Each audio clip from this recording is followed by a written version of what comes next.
What up, what up, what up? Happy Sunday, happy fun day, man. Blessed to see another one. Hope everybody's doing well. It's your boy Blackwater Chaos. Another day of my moments in hip hop. We got we getting real active this month, y'all. We got a few people coming on. I truly apologize for yesterday. And we didn't get a chance to come through. But that interview with West Haven Blast will still be rescheduled. Shout out to my boy West Haven Blast. Sending good vibes and positive energy to everyone.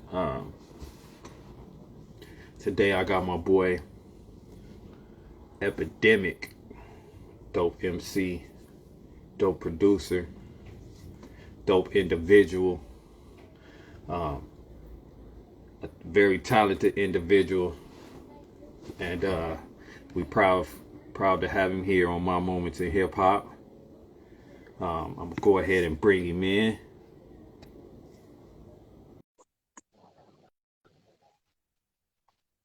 Hope everybody's well. Where my guy at? Where my guy at? Hold on a second. There he is right there. Oh, we tapped in like a mug. How you doing, big dog? I'm doing all right, man, on this Sunday, No A beautiful, complaints. beautiful Sunday out here in sunny California. Glad that you Yes, could. sir. I'm glad that you could take time out your schedule, man, your busy day, and just stop through and chop it up with us, man. Oh yeah, man. It's all good. I'm just gonna send out some of these send requests to everybody on my thing and get some more people up in here. No, no doubt, no doubt. Go ahead. We get your feet wet real quick. I see a few people tapping in. We got a few more coming in, hopefully. Um, Yeah, for sure, man. So what's good with you? Man, blessed to see another one. I see you out here working as usual. Um, Mm-hmm. I was apologizing for yesterday, man. My guy, he said he needed to reschedule. That's my guy, West Haven Blast. We go all the way back to high school, man. So, um, I'm a very big fan of him as an individual and everything he's doing. But Yes, for sure. I'm trying to keep it consistent, man. This thing that I'm doing, it's not for any personal accomplishment. It's just to I love hip hop so much, man. It's played such a huge part of my life, and Right. I just like to hear other people's journeys and what they went through to get where they are today. Most definite. Most definite. Yeah, that's the cool part is everybody has their own story at the end of the day. Right. You know what I'm saying? And you never know who touched whose circle and who, is everyone's paths have crossed at some point. So it's pretty dope, you know what I'm saying? Yeah, man. So if you don't mind me saying, let's introduce you to the people who you are and where you from. What's good, everybody? I go by the name of Epidemic. Gardena native on the east side, Rosecrans, Vermont, to be exact, 136th Street, 700 block Hmm. by the 110 freeway. Been out in Orange County for quite some time now, and this is where I live now. But Gardena's home, and go Green Team. Um, Been doing this music. Oh Jesus, man! I've always kind of enjoy like freestyling, but it was always more of like just saying funny shit. You know what I'm saying? Ever since Right, I'm right. talking like as I can remember as far back as fifth, sixth grade. Mm. Just creating little clever rhymes to say funny shit. You know what I'm saying? Um, then my older brother, he's the one who was like he wanted to be a fucking artist, man. He was an MC, a spitter. He eventually got into sampling MPCs, MPC 2000 and all that. Yes, sir. Heavily influenced by the East Coast.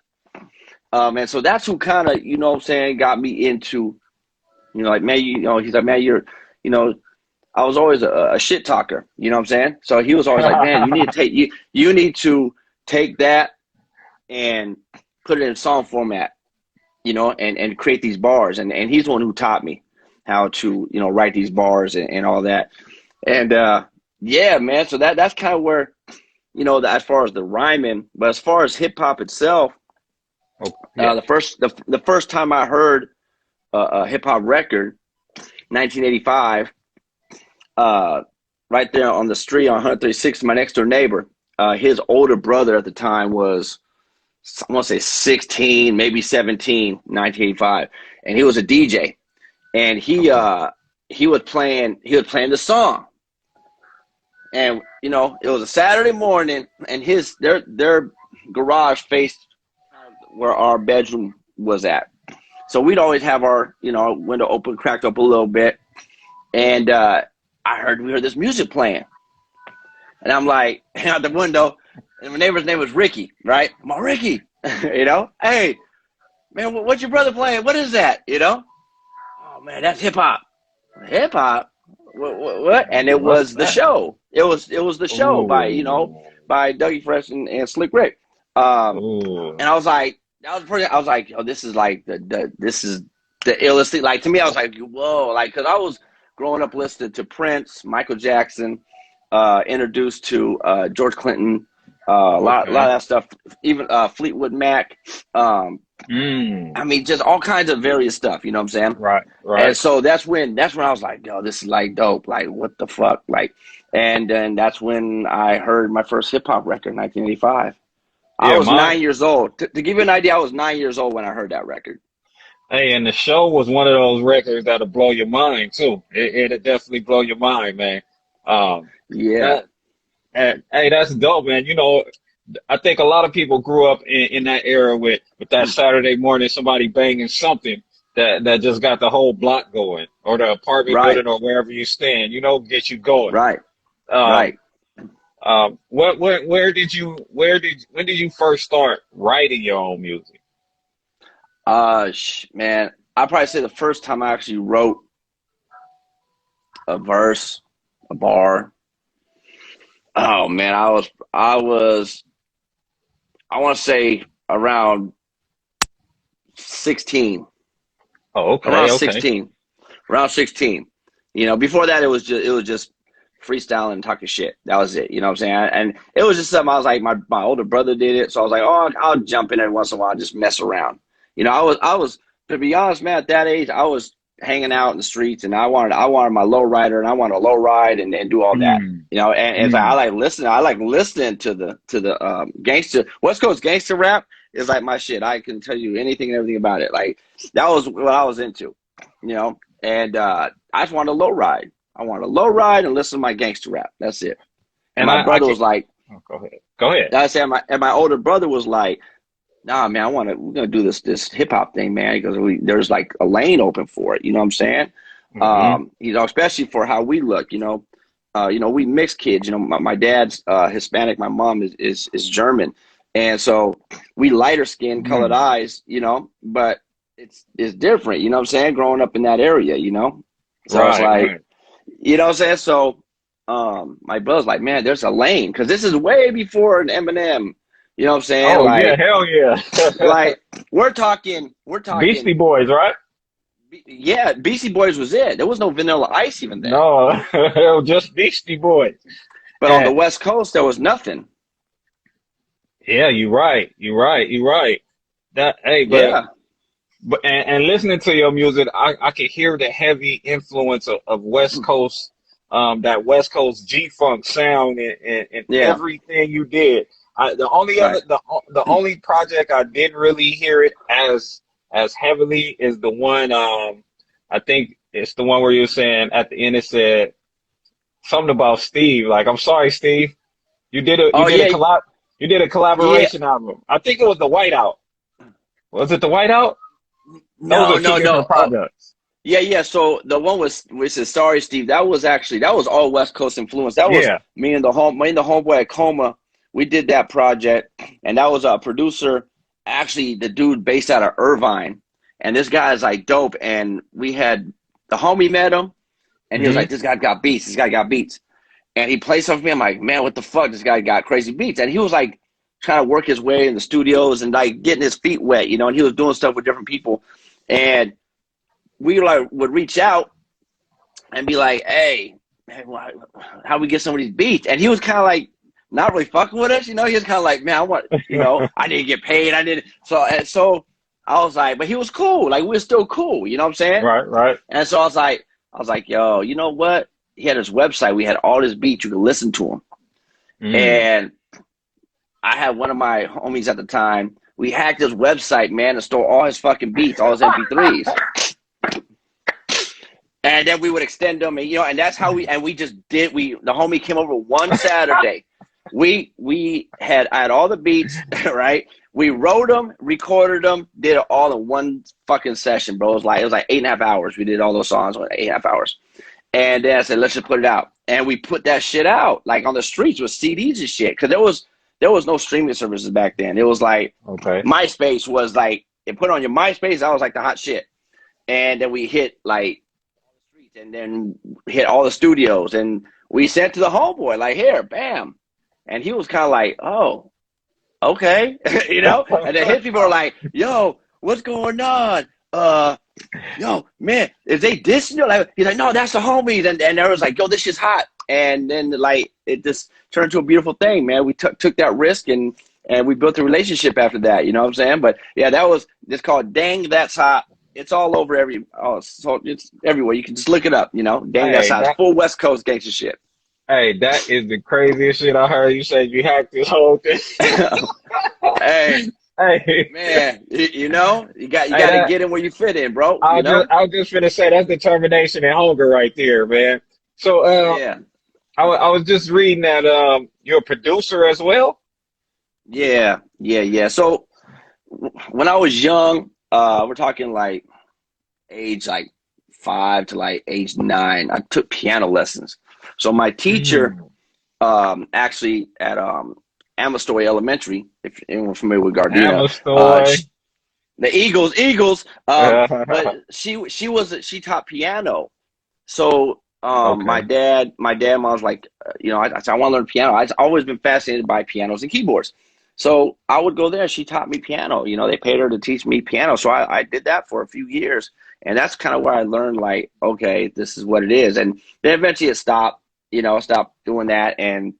But I just always had a fascination with it. So that's kind of where that whole thing with making music. So I'm not like, I can play some chords and shit, but I'm not like motherfucking Beethoven. You know what I'm saying? But I understand what the notes are, what they need to be, and, you know, and all that. So that's when it comes to beat making, you know, and then even sampling and stuff like that, and on the Pro Tools. And so, yeah, I'm very versed in Pro Tools and arrangements and all that good stuff.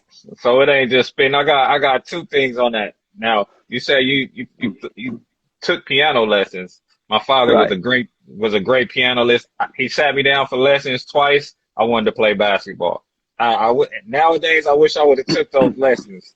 And man, you still can, though. That's the cool part. Exactly. You still can. And Amestoy, I know about because I used to ball growing up all my life playing in park leagues at Rosecrans Park, and we used to walk up to Amestoy right there. So I definitely know all about that neighborhood right there, man. That's crazy. It's a small world, homie. It's a small world. Very small, man. Well, did you go to Gardena as well? No. Mm-mm. Okay. I did the high school tour. That's a whole nother story for another day. But yeah. Go ahead. No, I was gonna say, who are some of the besides your brother, who you said influenced you on your music? Who are some of the other people that you grew up listening to in the hip hop that got your motor running besides the show? Because that's the engine in itself. I mean, Too Short is one of my favorites. Ice Cube, EPMD, Big Daddy Kane, like them 4 right there is like. That's like the basis of, like, if you listen to my raps, you'll be like, you'll hear some Big Daddy Kane, you'll hear some EPMD flavor, you'll hear some Ice Cube for sure, and you'll hear some Too Short.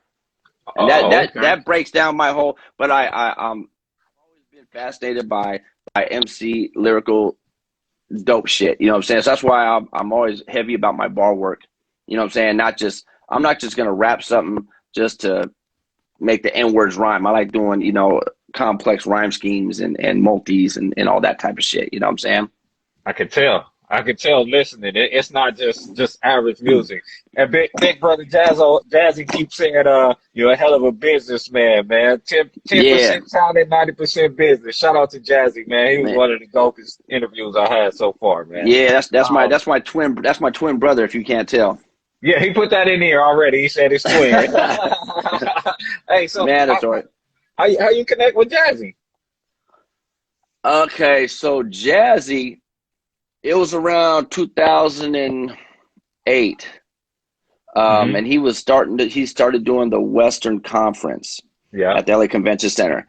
At that time, was just finishing up. I had a deal with a sub label with Universal, and I was kind of like done with that one album thing, and I was like, man, my ultimate goal always was never to get a record deal. It was always to infiltrate and be able to get my own situation, my own distribution. That was always the goal from day one. Okay. Um, and so the homeboy who tied in with the label, I got real tight with him, and he would do like a lot of college radio plugs and things of that nature. And that was the homeboy Ilion. He's a New York kid that lives out in the valley. And so he said, man, you need to come meet the homeboy Jazzy. You need to come to Western Conference. And I had heard about Jazzy for years before, but never had a chance to quite meet with him. And then he's like, yeah, boom. And then my bro, OG Suicide, he's like, yeah, I know Jazzy very well. I'm like, well, we're going to go to this conference. You coming? Man, yeah, for sure, I'm there. So it's like we all knew each other. It's crazy, two different Small people. world. Hmm. And so then Jazzy, the homie reached out to Ilion and said, man, Jazzy, man, you need to have like a banner backdrop or whatever, And he's like, yeah. He goes, man, my dude Epidemic, man, you got me up there. He does banners. He has his own company. He does banners, signage, stickers, and graphic design work. So he's like, okay. So I linked up with him. I said, cool, let's do it. And I knocked this backdrop banner for him and did a little bit of designing. And then he said, man, just come through the event, boom, boom, boom. Yeah, I'm already there. Cool. And that's how we first met. And since then, it's been just solid ever since, I could tell. I could tell. He a solid individual, man. And I actually, I can not that it needs confirmation, but I can confirm that you're a solid individual because a couple of months ago, I was on a rant on Instagram talking about a certain situation I was in, and it was giving me problems, and you reached out immediately, like, Yeah, you was talking don't trip. crazy. You was talking crazy and reckless. Like, man, what the fuck is you talking about? Cut this Hey, bullshit out. Get focused, man. hey, and that's not, you don't find real people in this social media era. So when you reached out to me like that, without ever having any real contact, that I just knew you was solid from that point on, man. And I Right. truly appreciate that. Um, Yeah, most definite. so what are what other than I know you said your brother helped you with this, was your big influence. You said Q, you said Short, you said EPMD. Damn, all solid folks, man. Right. What was that moment you was like, you know what?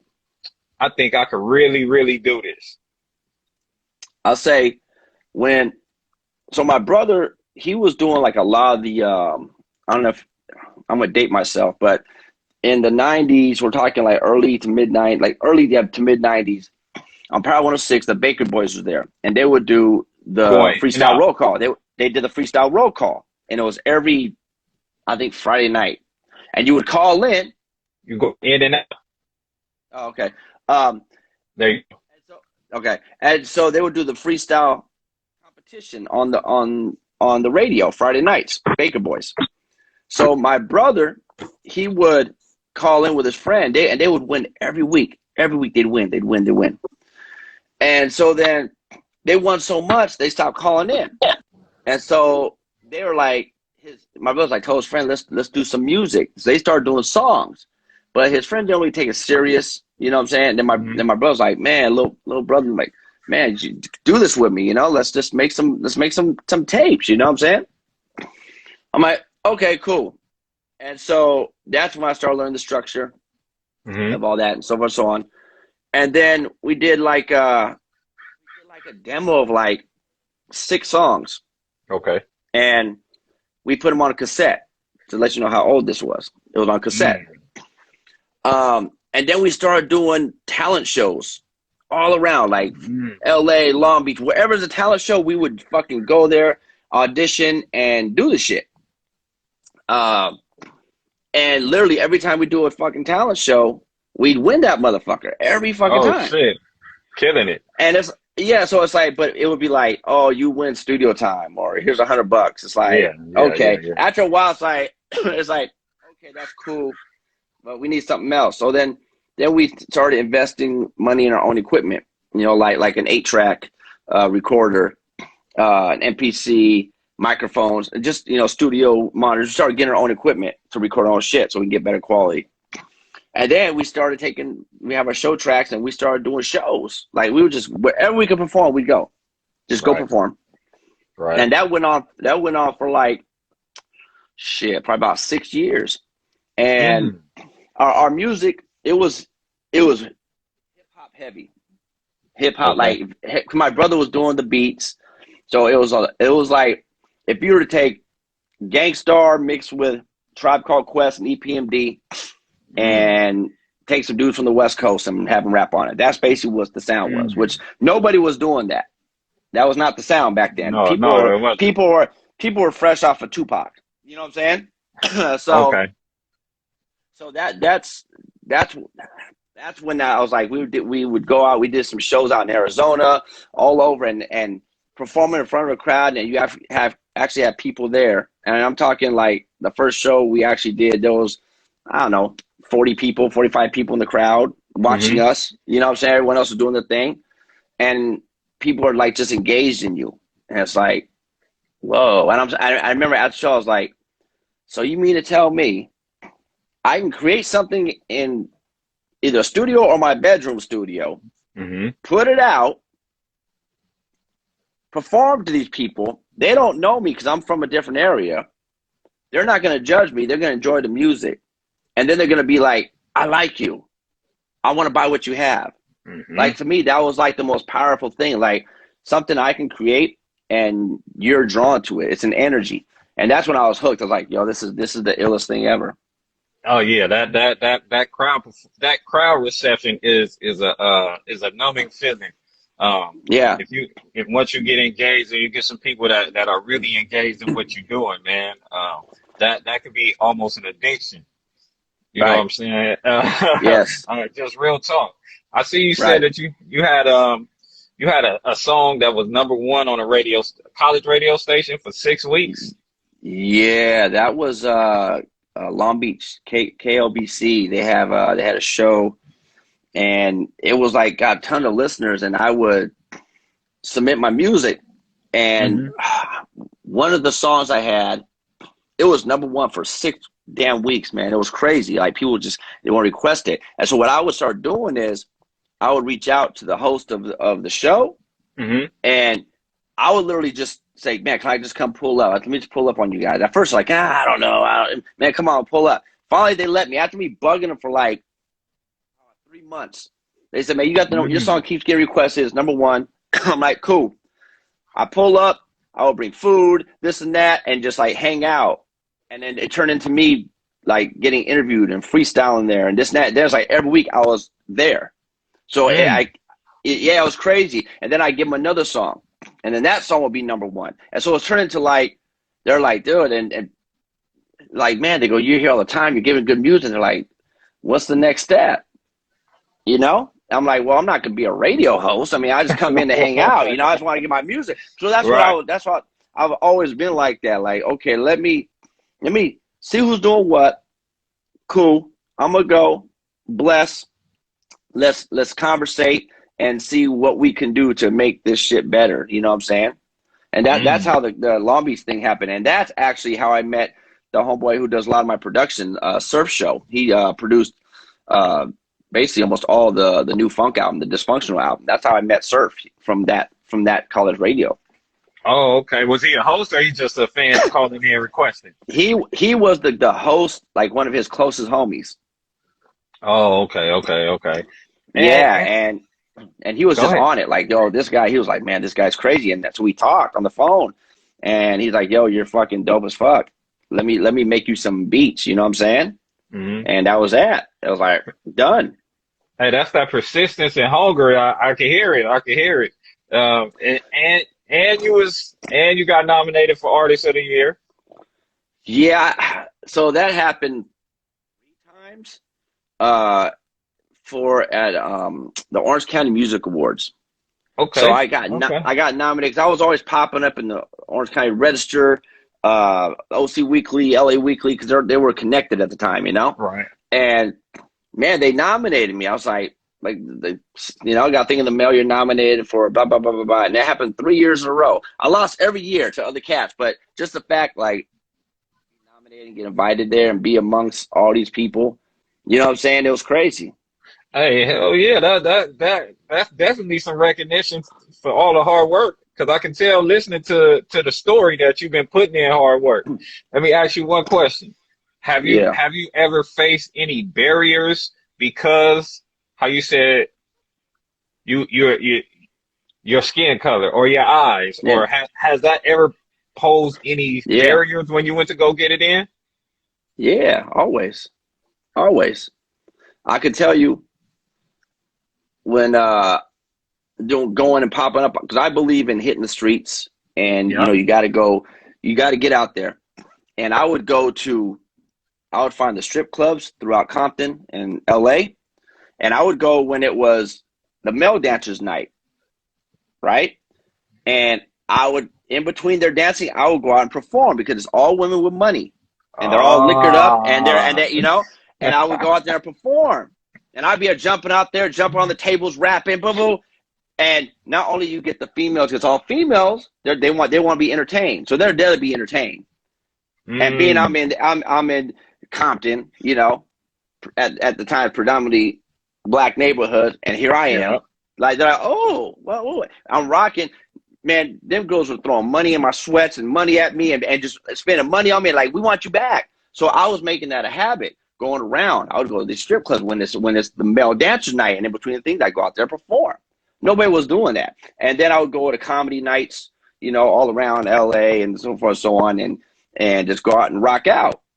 And yeah, just I was just trying to do as much as possible, but always the skin tone is always like, oh, here we go. All right. And then when Eminem came out, oh, forget it, bro. They're like, we in Eminem. It's like, and I don't, my content is nothing like his.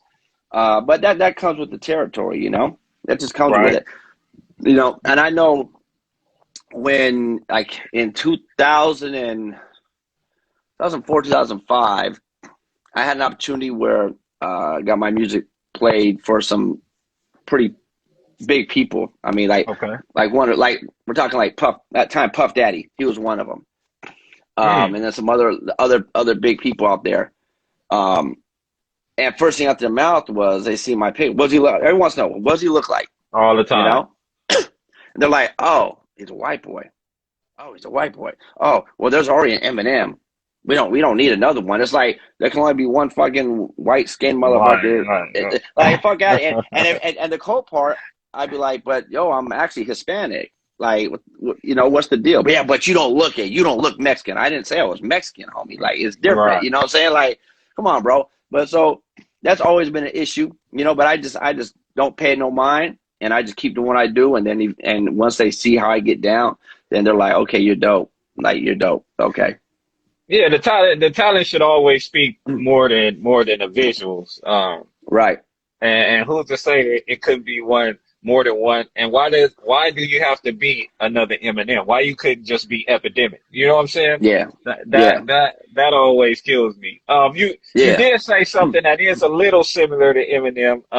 With the comedy rap. I was listening. I think it was the Whiteout I was listening to, and Probably. y'all was cracking some cold jokes where he had the interlude with the rapper that was mumbling. Yeah. And he was like, "Oh, he's not Right. getting a feature."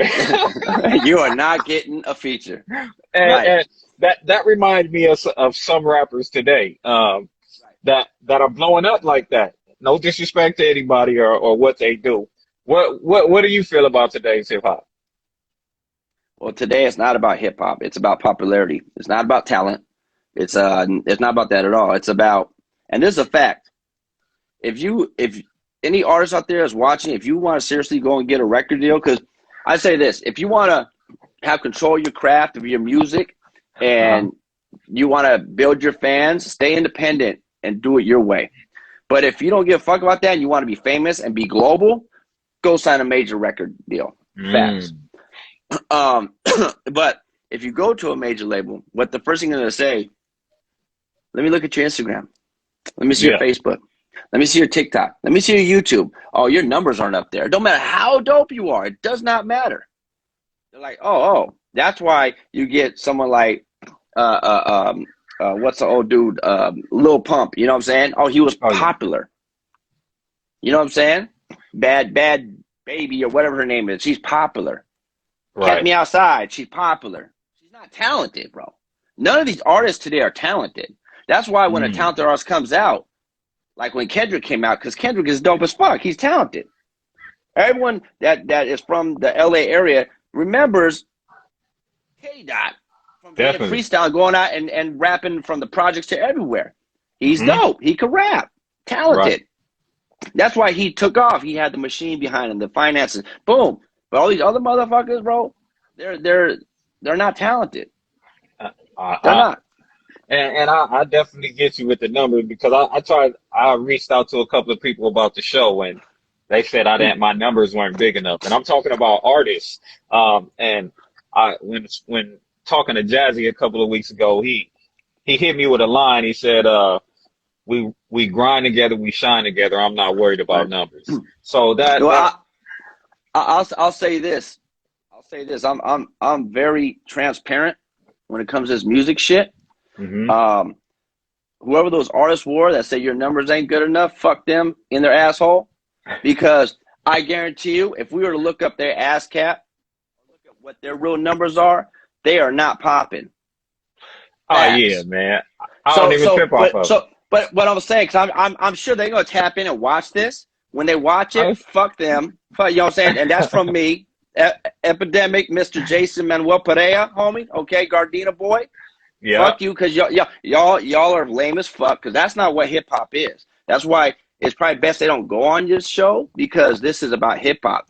They're about popularity. That says it right there. Oh, you got enough numbers. You're not popular enough. I want to be a cool kid. Well, then go be a cool kid somewhere fucking else. Go and try and get on Complex or whatever these other shows. And you know what they're gonna say to you? Your numbers aren't enough. Sorry. Big enough.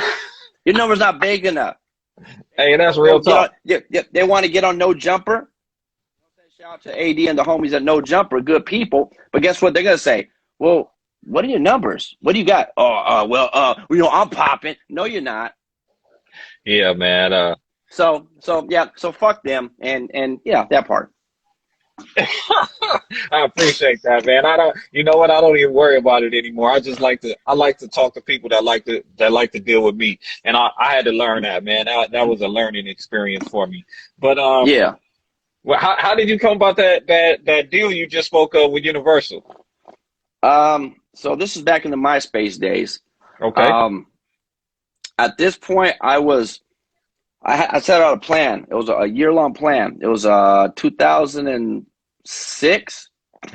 I set out a whole plan. I said, I'm going to do minimum one show a week. Minimum. The whole year.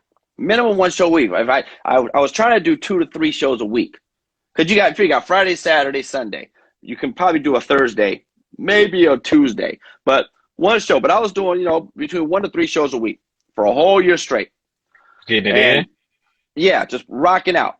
Wherever I could fucking perform. I don't care if it was an open mic, if it was a cypher, it doesn't matter. If they were having a freestyle cypher, I'd be like, let me get on there. Man, I just want, and instead I'd spit a freestyle, boom, boom, boom. Man, let me do my quick song. Let me just do half my song. Cool, do your thing.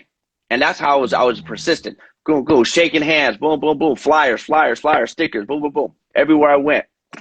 And how I made an impact with that when I would go somewhere, I believe any job you do, you have to have the tools of the trade. Right. So if you're a rapper, if you don't have your own fucking microphone to perform on, you're not a fucking real artist. That's like saying you're a mechanic, but you don't own a fucking wrench. Ooh, that's like saying you're a graphic designer, but you don't have a computer with Illustrator or Photoshop. That's like saying you're a videographer, but you don't own a camera. So if you're a rapper or a hip hop artist and you don't have your own microphone to perform with, then you're faking. You're fake. Jim Brown faking it. So Okay. I would go to these events and I show up my own mic. You know, at that time I had my iPod, my show. I have different show sets on there. 5-minute show, 10-minute show, 15, 20 singles. Excuse me. And I plug in. They'd be like, "Oh, this motherfucker here." So I got a reputation for that. And I would go to the sound guy. I throw a sound guy $20 here, man. Just make me sound good, always. So my set was always like great. So I did that for a whole year, and MySpace was popping, and I was able to, by doing that, gain traction in my MySpace. And remember, they had the music players on there. Yes. My Yes, shit sir. had over 1 million plays, like legit 1 million plays. That's what I was trying to get. I did 1 million. My shit had over 1 million.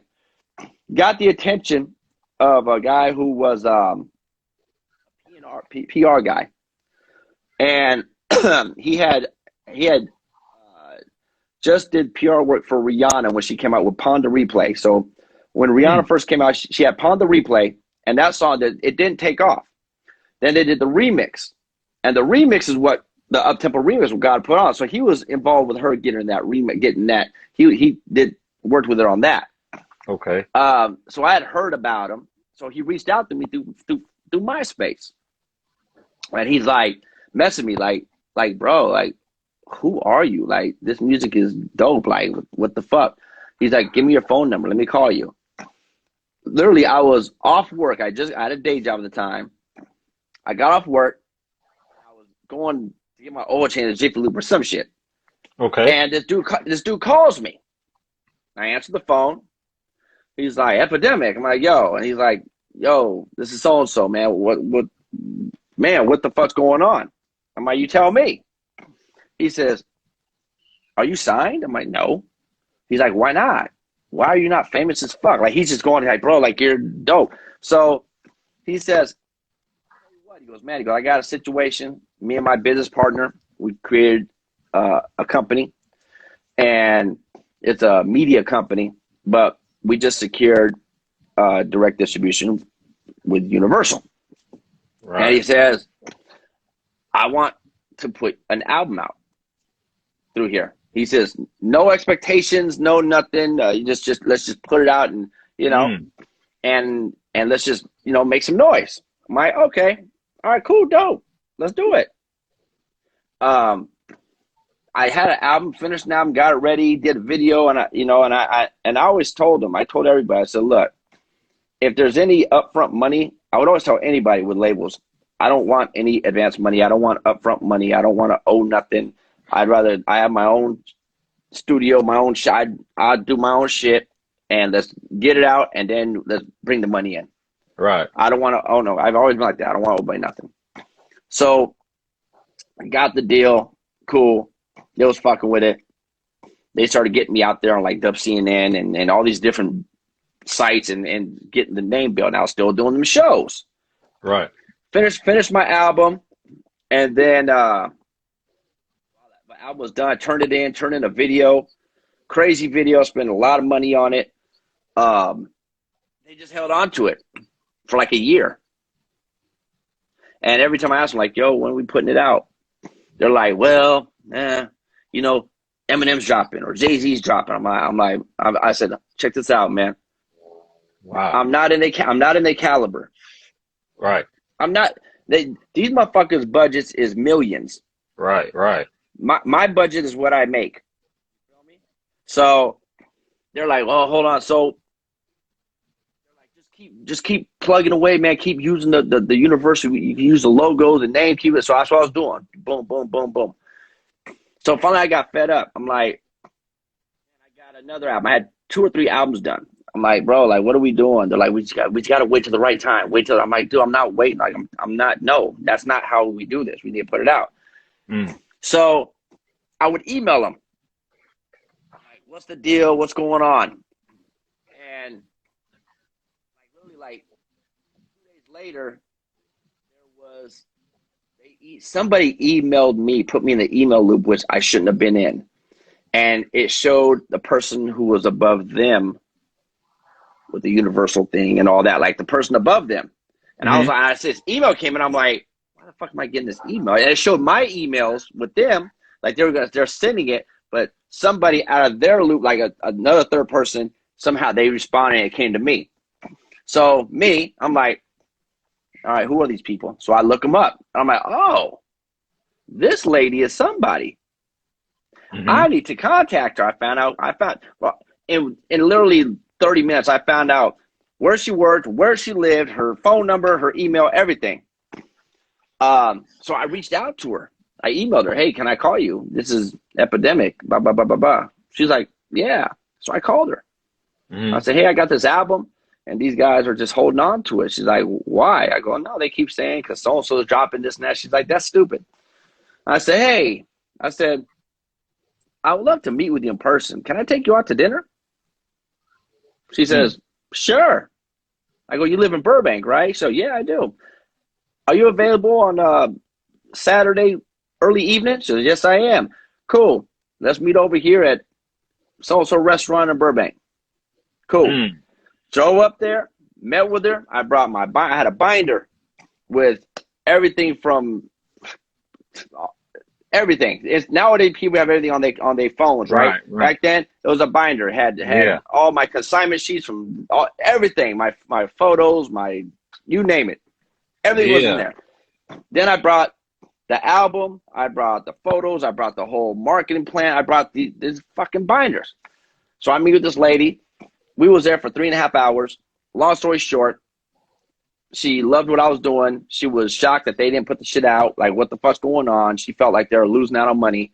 And she told him, she says, she called him right there. She goes, I'm going to put this shit out through the system. I'm going to put it out, and that's it. You guys are tripping. What the fuck you guys doing? And so her and I built a relationship after that.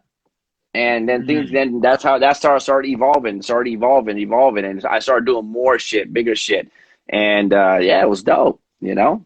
That was taking the bull by the horn and doing things yourself. Sometimes you got to cut out the middleman. Yeah, man. A lot of times you got to cut out the middleman. Right. That sounds almost like what I had going on when you hit me, and I was frustrated. I had people kind of holding me back, and it was just a bunch of bull crap. So I definitely get that and understand it. Right. And you had your own label as well, right? Well, Bad Seed. Well, yeah. So Bad Seed has always been. That's me and my homeboy from the Sandbox. My homeboy Trail Mix. You know, he lived across the street from me growing up. Okay. And yeah, and we've always called ourselves Bad Seed. That's he makes beats. He rapped too, but he was more on the beat side, and that was our thing. And so, but at that time, I would always yell it like Bad Seed, bad people. What is that? I was like, I don't even know. It's just my shit. You know what I'm saying? Yeah. So the Bad Seed label didn't start until after this Universal thing, when shit kind of fell apart, and I was like, I'm out of here. You know, but I said the Universal, all that shit. What I'm trying to say is that led to the, and then that led to meet with the homeboy Ilion, which that led to meet Jazzy, which this led to me getting the deal with In Grooves, then leaving In Grooves and going with Empire. So I've been with Empire, and that's how Bad Seed label started. I started DBA, you know, Bad Seed Entertainment. Right. And so it's like, that's why I tell people, you think it's going to happen one way for you, but nothing ever happens one way. You know what I'm saying? So you got to go this way to realize it's not going to work, to go this way, to meet this person, to come back here, to go here, to go there, to eventually get to some type of resolution or a goal. I still haven't met my goal, but I'm in a position now. It's like I make my own music, put it out when I want, do my own work. No one tells me what to do. I'm self-sufficient. So that's like the only thing now is like to get with some people who have a shit ton of money and they want to invest or something, or a label. So they want to give you a label deal. Okay, now we're talking. But to do an artist deal would make no sense. But you got to understand that it's a process. It truly is. It's a process. It is. There's no overnight success like that. Like that's one in a billion. Go ahead. It's crazy because I was going to say, go ahead. You first. You okay. first. What I was going to say is people say how, oh, got a deal, and that was it. No, that's called the 20-year overnight success. You know what I'm saying? Yeah. So it's like I have friends who had deals with major artists, big on MTV and all that, but it took them. They had to do a lot of shit. Right. Talking motherfuckers flying to New York and sleeping in the subway, like in winter, because they couldn't afford a hotel. They could afford a flight just so they can get into that fucking building to get their fucking demo or this or take a shot. Like, it's real. So nothing is ever like, oh man, I just put my music in. Oh yeah, we're gonna sign you. We're gonna fly you out in the limo. Never, bro. These motherfucking labels, they'll never. That's never happening. They, you gotta do so much to just get anyone's attention out here. Yeah. And a lot of people, a lot of artists that have signed deals that have signed deals, a lot of times they say signing a deal is when the work really begins. Like that's not the all in point. That's when you actually have to start really putting in the work. Yeah. Yeah. I was watching the Locks in an interview. Right. And Styles P was arguing with Jadakiss and Sheik on something you just said. He said, I don't want no money up front. Right. I don't want the bag. Let me complete the music. Then we'll get the money. Jada and Sheik, they wasn't on that. They were like, no, give me the bag. But Styles was adamant about, no, that's not what we doing. Because he's smart. He's smart. Right. Because anytime someone gives you a bag of money up front, that's going to be a minuscule of what you can really make. Because you think about it. They're looking for the business mindset. That's like me saying, okay, Blackwater Chaos, I like your music a lot. I like your videos. I think you're fucking talented. I'm going to boost your ego, man. You're fucking amazing. Look, let's do an album. I'll sign you for an album. I'm going to give you $50,000. Here, a check, $50,000 to your name for this one album. Right. And you're like, maybe you might be down like, shit, man, I'm laid off. I ain't got shit right now. 50 grand, let's go. But then all of a sudden you're like, here goes by. Here's my album. Okay, well, we pay for studio time.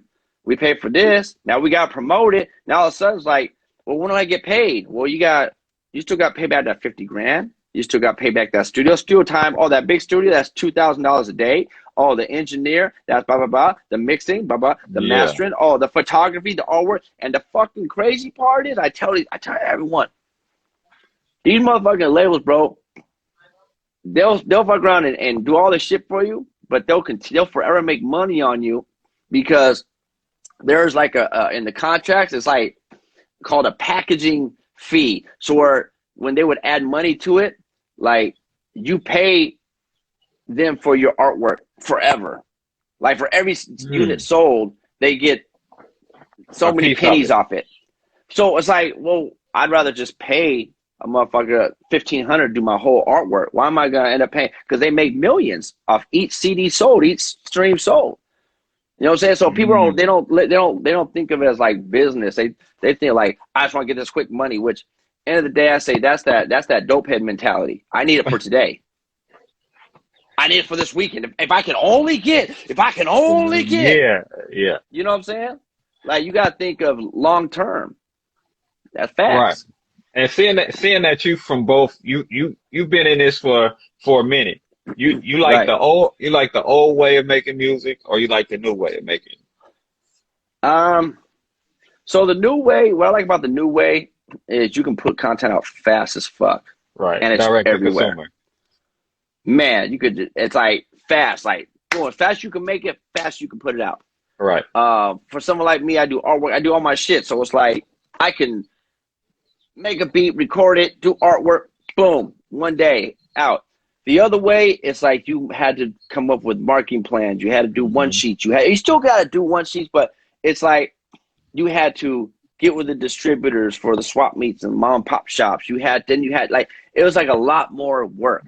Right. A lot more work, but there was more. I think there was more money to be made back then because I'm talking in the late 90s, early 2000s, 98 to 2002, I would go hit the swap meet parking lots with boxes of CDs. And before lunchtime, I'd make $300 to $500. Yeah. Pushing them out your truck. And I'd have people working for me. Mm. Boom, boom. Buy them lunch, pay them hourly. There's so many hours, I'm going to pay you an hour. Boom, boom, you sell this to me, I'll bonus you out. Boom, and that's what we would do. That's the grind. That's the grind. Yeah. You know what? Like you say, you can put it out direct to consumer a lot faster nowadays. But I think I preferred the CD out the trunk because not only am I getting the money right, you know, I'm getting the money as I sell it, but I'm also building relationships with the fans right there, Of right there. course. You know what I'm saying? And that's why I tell people, a lot of the younger cats, you got to hit these streets. You got to get out in the streets. You can't just be online all the time. You can't. You got to touch hands. You got to let people know. They say, oh, because everyone wants to know. Oh man, homie, where you from? What area? What you this and that Right. about? Oh man, this is dope. Oh, even if you're not selling a CD, even if you go out there with flyers with QR codes and you're selling a shirt or just whatever, even if it's just a flyer or a USB stick, like hey, boom, you know what I'm saying? And I would tell people, man, that there's so many creative ways you could like flip this game. It is. You know what I'm saying? You don't have to be out there like, oh, $20 a CD. Motherfucker, go buy some USB sticks from fucking China, bro. Buy them by the bundle. Load them up with whatever project. Get out there, get your backpack, all your USB sticks and your cards, boom. And instead of saying, oh, this is $20, be like, man, I'm just taking a donation. Hey, donation? You say that shit? Bro, Oh yeah. motherfuckers will give me. Oh, you get more than 20. You get more than 20. Yes, sir. Because, like, I'm not asking for an exact price. Whatever you can donate. People Yeah. respond to that much better. And I was on that. I've been on that USB stick for a minute. That I had a Yeah. project, so I definitely understand that, man. Let Right. put you gotta be creative, especially nowadays. Who Definite. who are some artists that you would want to work with that you haven't got a chance to work with? Who have you heard? You'd be like, man, if I got a song with them, I would fuck some shit up. Like what, on any caliber? Are we talking top tier or anybody? Anybody that you feel, damn what other people think, but somebody that you heard, it could be underground, it could be mainstream, it could be whatever, but you was like, man, I know we got in the lab, magic will be happening. I think I would like to do okay. I would definitely like to I'd do a record with Hobson. I think that would be dope. Oh, okay. I would of course I would love to get in the studio with Eminem. That would be dope. I would love to get in the studio with Dr. Dre, to be honest. And as far as like on some more local type, Uh-huh. man, there's a lot of good dudes out right now. Just give me two people right now.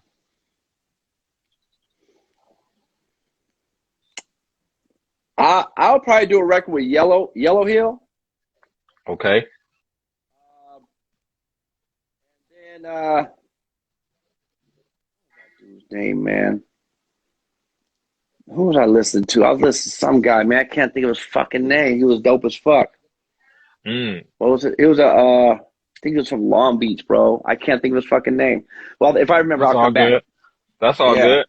And what about producers? I know you just said Dre, but what are just give me two producers on the top tier that you would love to work with. I Pharrell. could tell Dre just because of your sound. Pharrell. I would like to work with Pharrell. I would Okay. like to work with Timbaland. Oh, okay, different. I would like to work with they gotta be alive. See, if it was, I would love to work with Prince, bro. Like, you know what I'm saying? That'd be fucking amazing. But That's as far as people that are alive out here, but shit, Prince is dope. yeah, yo, Prince is amazing. Prince is definitely. You know, I think I would like to work with Alchemist. Oh, okay. That's Even though he blocked my me, even though he blocked me on Twitter, but it's all that, right, you know. that's Mob Deep, folks. Yeah, and he's Eminem's DJ too, I believe now. Okay, okay, But yeah, yeah. Alchemist is dope. Yeah, Okay. Hey, I got is it Trail Mix? That's your boy? yep, that's my homie right there. Okay, okay. 1 second. 1 second. Cause okay, he must have tapped out. He was trying to tap in real quick. I was gonna let him come on in and say a few words, man, but he must have Hey, tapped out. Dub, Hey, but man, I tap I, in, Dub. I saw you post something and I was kind of conflicted about it, man. Cause Speak on it. versus. Yeah, So you said Dr. Dre said who would challenge Eminem in the verses, right? right. Yes, he And did. you said Eminem would eat Busta Rhymes up. Hands down. Now, wait. I'm gonna put in my debate real quick. So, Go ahead. so versus has become a show. It's no longer just record for record, right? Now, Okay. I've been to a lot of hip hop concerts. I've seen a lot of people perform.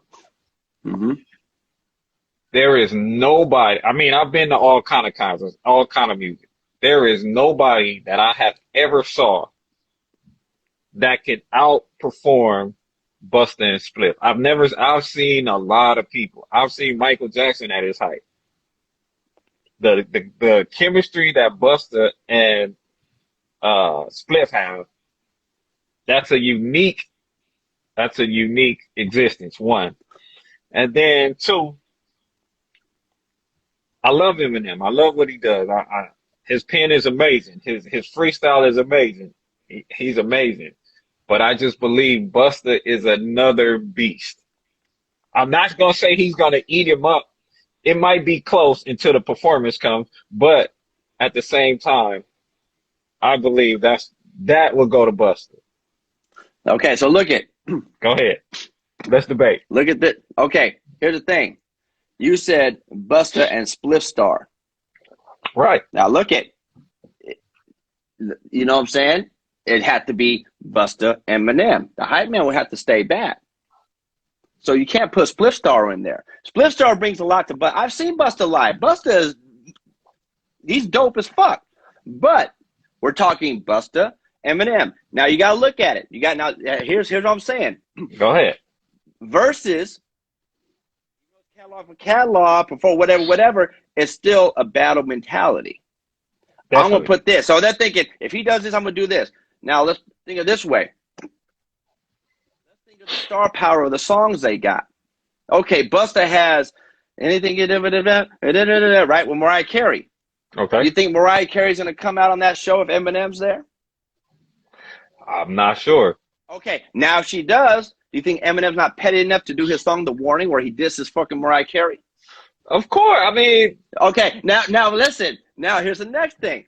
You don't think that Eminem wouldn't bring out Rihanna to do "The Monster"? You don't think he wouldn't bring out Beyonce to do "Walk on Water"? Even though it's not like a party song, that's not what it's right. not. It's not a party versus. Right. It's right. about Eminem's star power alone. Busta's dope, but we gotta understand. Let's keep it 100 and funky. Eminem's fans are a different breed, completely different. And here's one more thing. Look at this. Remember, Busta, he gonna play the song with him and Eminem. Can't do it, which is a dope ass record. It is. But did Busta out rap Eminem on it? No, he did not. Now we also have to look at the quality of records. Okay, Busta, he can come out with the Break Your Neck, the Dr. Dre, right? Break Your Neck. Come on, right? Okay, dope. Yeah. Come on, bro. What's going to happen when Eminem performs Lose Yourself? Eminem makes anthem music. Busta does not make anthem. He makes party music. That's what's interesting about this, because Eminem makes anthem music. I've seen him perform. His music is anthem stadium music. And then wait, this is one more dynamic that would play a part. And I think this is unfair in versus period, but this is another thing that would play a part. where the verses is held at, the Yeah, location. of course. Because, I've been talking for the past couple of months how I just don't see enough, especially since they started this show version of it. I don't see Right. any West Coast artists taking part of it, and the majority of them have been in New York, other than New the one York. that they have with Bone Thugs and Harmony. So you telling Right. me that Eminem is gonna go to New York against Busta Rhymes in his home state, and he gonna eat him up? Yeah. Okay, okay. Now here's the thing. Eat him up, like to say like, oh, he just demolished him. No, I'm not saying that. I'm saying he's gonna win the verses. It's gonna be like dope, dope, dope, dope, dope. Then all of a sudden you can be like, because remember, I gotta tell people, oh, and he'll say, people are, bro, I've been in so many conversations with people talking about it. Talking about, oh, Eminem doesn't have hit record, but bro, this Oh no, he motherfucker has does. more. He got hit record. But I tell people, I say, look at the Locks versus Dipset. The Dipset had hit fucking records, hood anthems. Am I right? Hmm. What happened? What is the one thing that happened that Jadakiss did that shitted their whole fucking program? That freestyle, but Busta got freestyle. But listen, but look at Busta Rhymes. He has that voice, and he'll do something. He'll rap fast, but Busta raps fast, but he'll say the same word different ways the same time. Now, let's look at what the type of animal Eminem is. Okay. He comes from the battle circuit. We're talking the mid to late 90s battle circuit. So you don't think he's going to come with some shit that's going to be so off the fucking Richter, and it's going to be like, this motherfucker. Every time Eminem did the BET Cypher, what happens? What does everyone talk about for the next 2 weeks? He kills. So that's what I'm saying. You got to look at the whole spectrum. People say Eminem's not a good performer, bro. This motherfucker it's like warfare with this dude. That's what you have to understand. It's like warfare. Okay. Okay. I looked up how many songs Busta has. Like, I know it's I had to sit there on Google, like, let me look at this motherfucker's discography. And I said, okay, let me pick 20 that I feel are songs that I feel are like his top 20. Mm-hmm. And I had to go back and throw a scenario in there, lead to the new school shit. Okay? Then I looked at Eminem shit. I'm like, God damn. I start pulling his shit. I'm like, yo, he could use this. God damn. And I'm looking at the features, the star power. I'm like, oh, there's no way. Busta will not win this. It's not going to happen. It's not going to happen. There's no fucking way. Because then what are you going to, who is going to come? Eminem says, I'm going to do a versus. Anyone who has a song with Eminem, you think they're not going to show up and be like, support this motherfucker? He's the biggest fucking hip hop artist in the world. You think Busta, who was Busta going to bring out, bro? I just think not to support him, because that's what it's become. Like you said, it's a show. Yeah, it has it. So if Dr. Dre comes out on M shit, what do you think the crowd's gonna do? And that's that.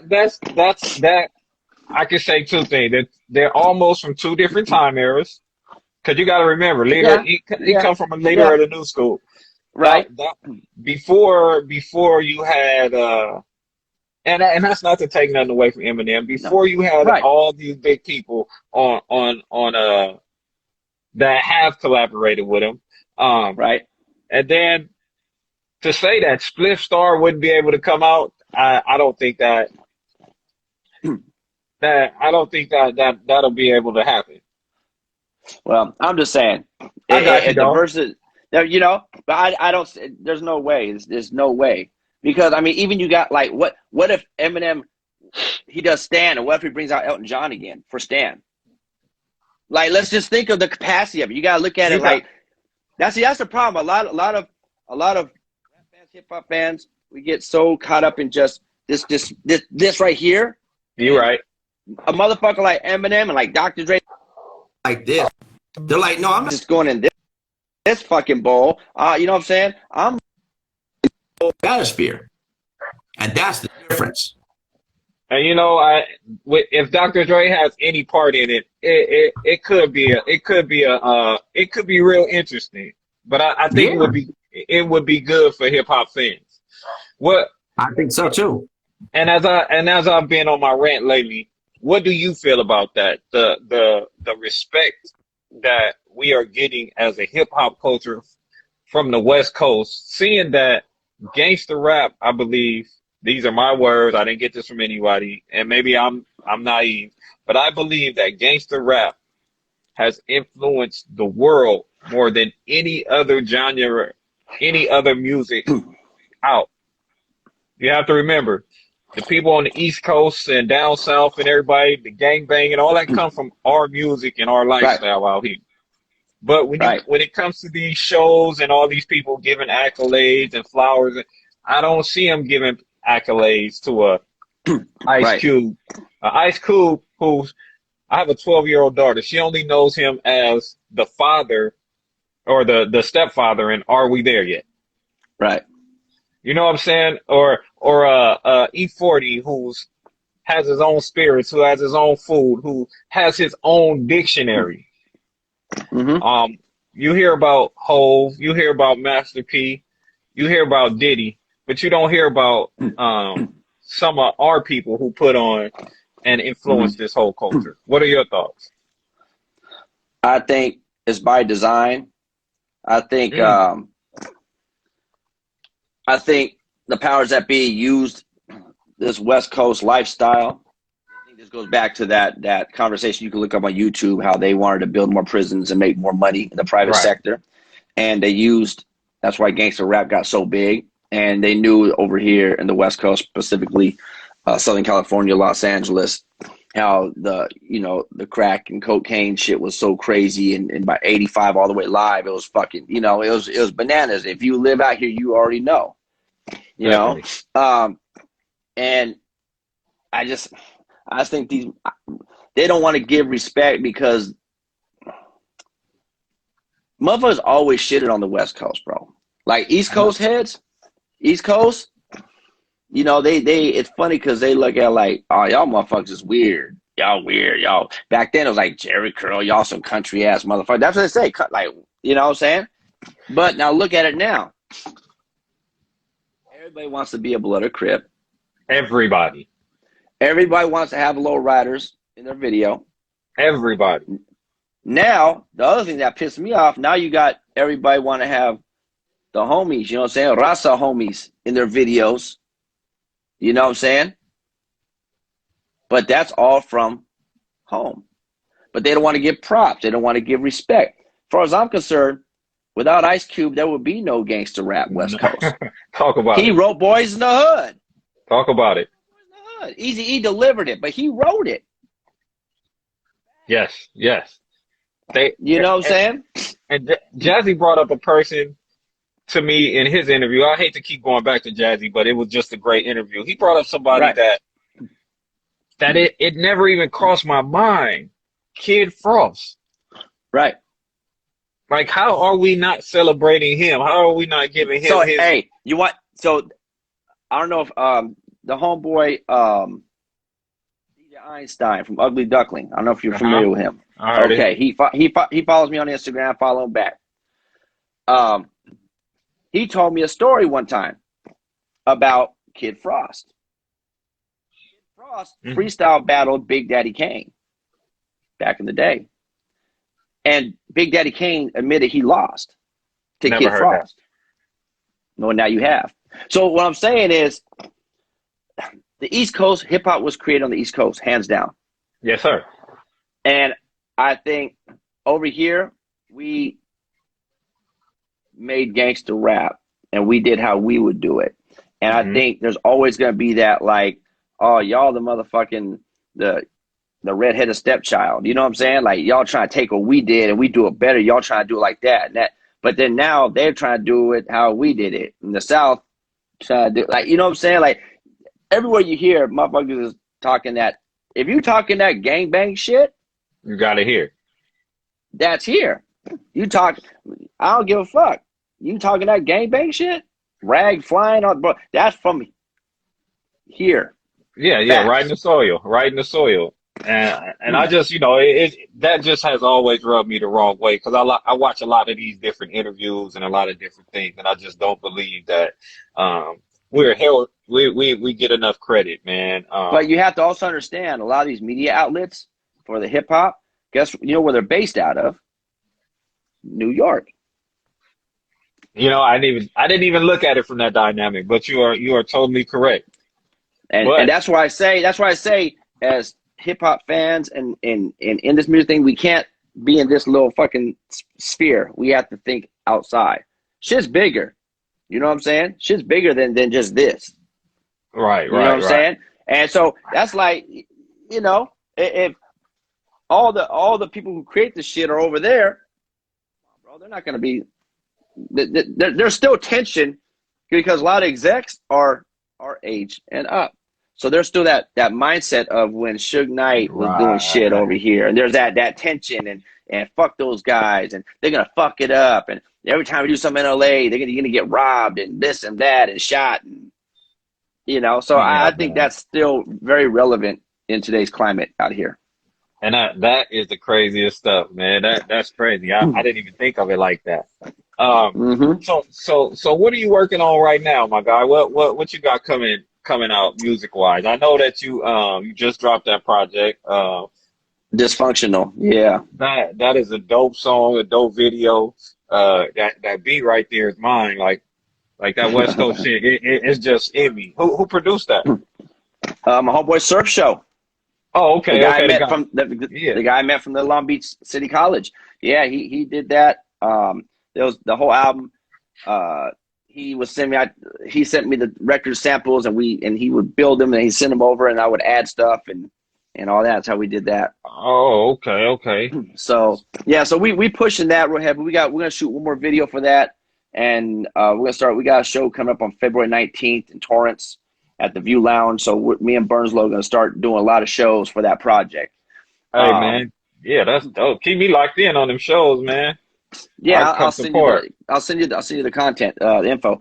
But I got a lot of singles for this year. This year I'm focusing on nothing but singles as far as my own personal music. I got some music with little bro Cable the Don, Cable out of Wilmington. We got a Okay. handful of songs.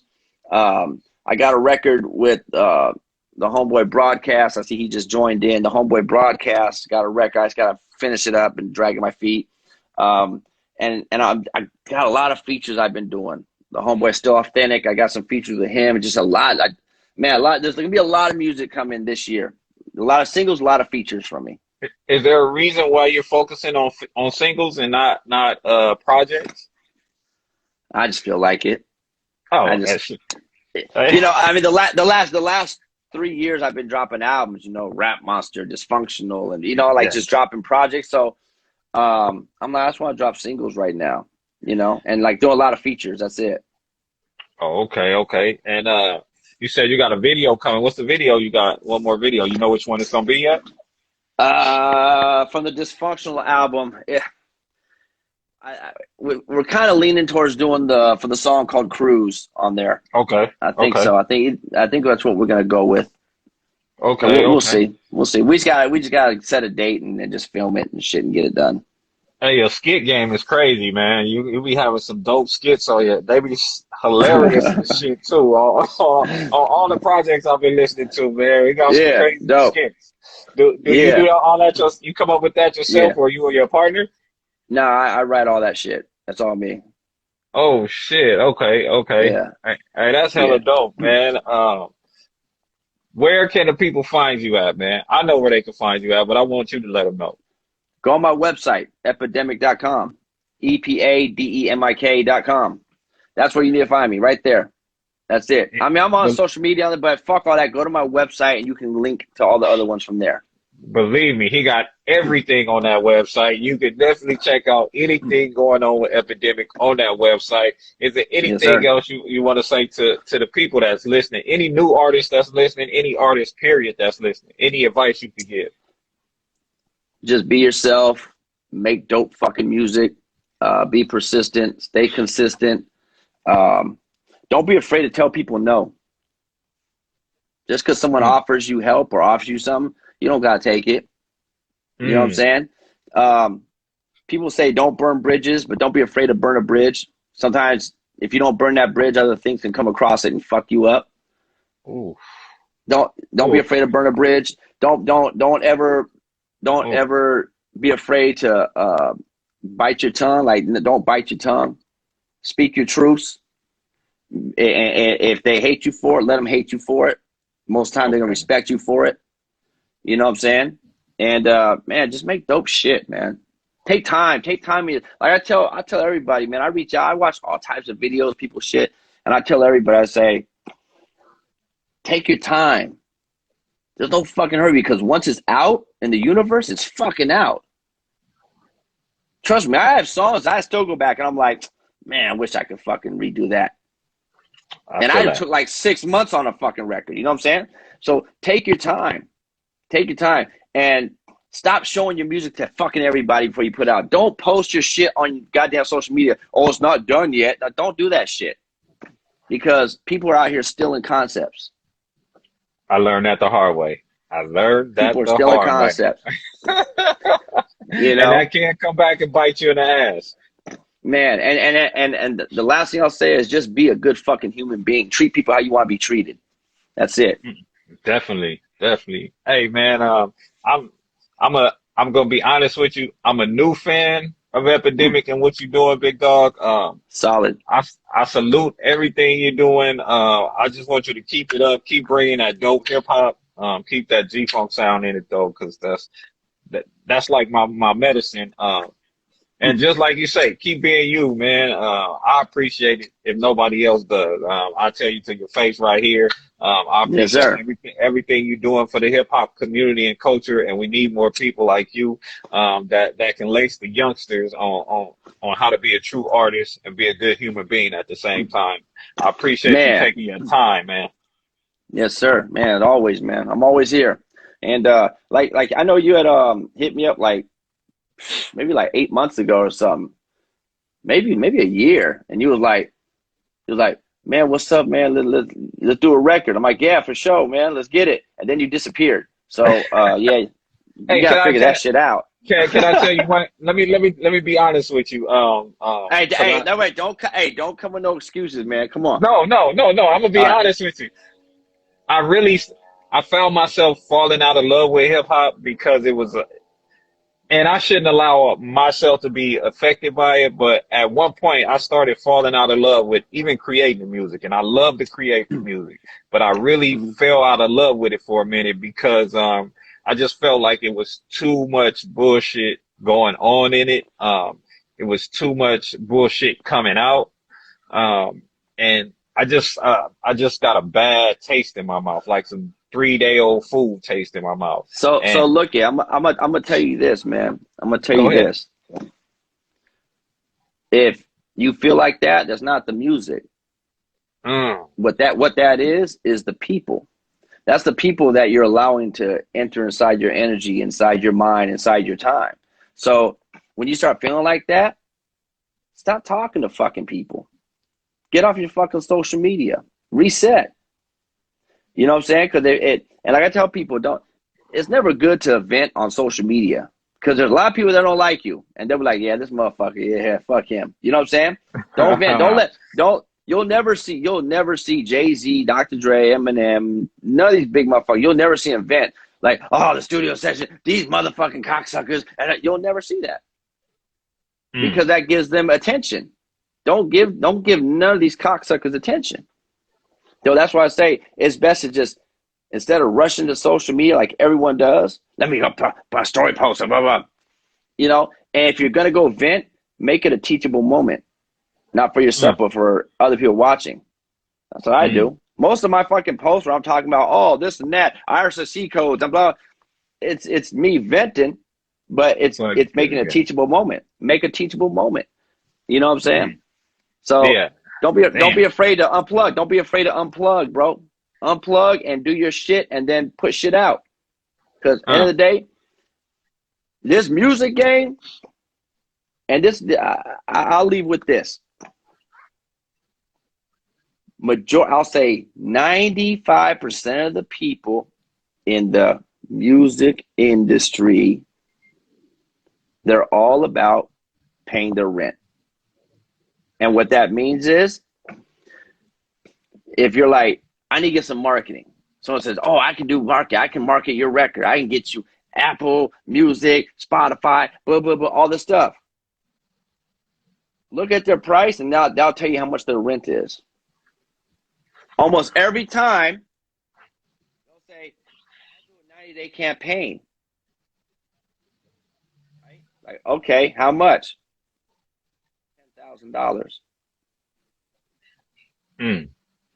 You know their rent's $3,000 a month plus some change. These motherfuckers out here just trying to pay their rent. I got you. And look who they go. Look at who have they worked with. What accolades do they have? So don't get caught up in paying people's rent. Do the work yourself. Everything these people offer you, they can't. No one can offer you that silver platter. You know what I'm saying? Oh yeah. It's on you. It's on you putting the work. No one's offered me shit. I did the fucking work, like I told you. Do your own fucking work. Do your own fucking work. Push your own fucking line. And don't be afraid to say no, and don't be afraid to burn a fucking bridge. Hey, that's good game, big dog. That is good game, and I definitely appreciate that. And oh yeah, we making that happen. That collab is coming. So now I'm be on your ass for you, big dog. I'll be on your ass. For sure. Hey, thanks for taking the time, my guy. I appreciate you. I appreciate you. Likewise, man. I appreciate it, man. And shout out to everybody that tuned in and watched. Had a good amount of people chiming in. That was dope. And yeah. Oh yeah. So once again, man, I have my guy Epademik tapped in, man. And I appreciate once again everybody who came through and support. Y'all stay tuned. You have a good one, big dog. Peace. All right.